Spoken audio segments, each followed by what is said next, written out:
using he and she. In this module, you will learn the usage of he and she. The words he and she are used for a person. They are used differently. He is used for a boy or man.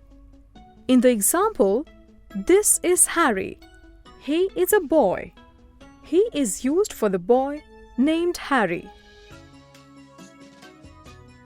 In the example, this is Robert. He is a man. He is used for the man named Robert. She is used for a girl or woman. In the example, this is Monica. She is a girl.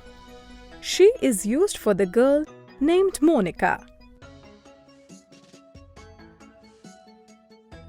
In the example, this is Anna.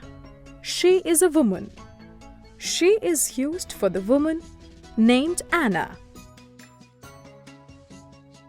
In this module, you have learned that the words he and she are used for a person.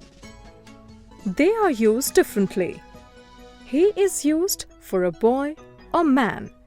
She is used for a girl or woman.